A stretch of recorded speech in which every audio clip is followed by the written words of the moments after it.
2026 சட்டமன்ற எலெக்ஷன்ல தளபதி அண்ட் உதயநிதி ரெண்டு பேருக்கும் தான் பயங்கரமான போட்டி இருக்க போகுது அப்படிங்கிற மாதிரி இப்ப பேச்சு அடிபடுது. இந்த நிலைமையில தளபதி ரசிகர் ஒருத்தர் ட்விட்டர்ல உதயநிதி கிட்ட ஒரு கேள்வி கேட்டிருக்காரு. அதுக்கு உதயநிதி என்ன பதில் சொன்னாரு அப்படிங்கறத பத்தி இந்த வீடியோல டீடைலா பார்க்கலாம். நம்ம தளபதி தமிழ் சினிமாவோட உச்ச நட்சத்திரம் அப்படிங்கிறது நம்ம எல்லாருக்குமே தெரியும். ஆனா இவரோட சினிமா பயணம் சீக்கிரமா முடிய போகுது அப்படிங்கிறது தான் உண்மை. ஏன்னா தளபதி இப்போ தமிழக வெற்றி கழகம் அப்படிங்கிற ஒரு கட்சியை தொடங்கி இருக்காரு. அது மட்டும் இல்லாம வரப்போற லோக்சபா எலெக்ஷன்ல எந்த கட்சிக்கும் நாங்க ஆதரவு கொடுக்க மாட்டோம், அதே மாதிரி எந்த கட்சிக்கும் எதிராகவும் நாங்க நிக்க மாட்டோம் அப்படிங்கிற மாதிரி ஓபனாவே சொல்லியிருக்காரு. தளபதியோட இந்த அரசியல் என்ட்ரிக்கு அரசியல் கட்சி தலைவர்கள் உட்பட சினிமா பிரபலங்கள் வரைக்கும் வாழ்த்து தெரிவிச்சிருக்காங்க.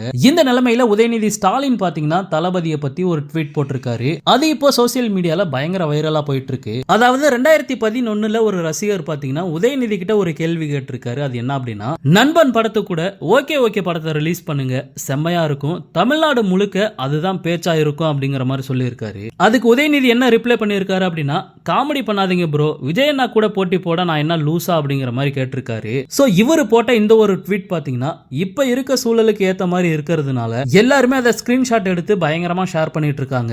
தளபதி கூட எப்படி நடிப்புல போட்டி போட முடியும் அப்படிங்கிற ஒரு எண்ணத்துல தான் உதயநிதி பாத்தீங்கன்னா 2011 அந்த ஒரு ட்வீட்டை போட்டிருக்காரு. ஆனா 2026 சட்டமன்ற எலெக்ஷன்ல ரெண்டு பேருமே நேருக்கு நேர் போட்டியிட போறாங்க அப்படிங்கிறதுனால உதயநிதியோட இந்த ஒரு ட்வீட் பாத்தீங்கன்னா இப்போ தளபதியோட ரசிகர்கள் கையில சிக்கி இருக்கு. ஓகே நண்பா, இந்த மாதிரி தளபதியோட எல்லா அப்டேட்டுமே மிஸ் பண்ணாம பார்க்க நம்ம சேனலை சப்ஸ்கிரைப் பண்ணி சப்போர்ட் பண்ணுங்க.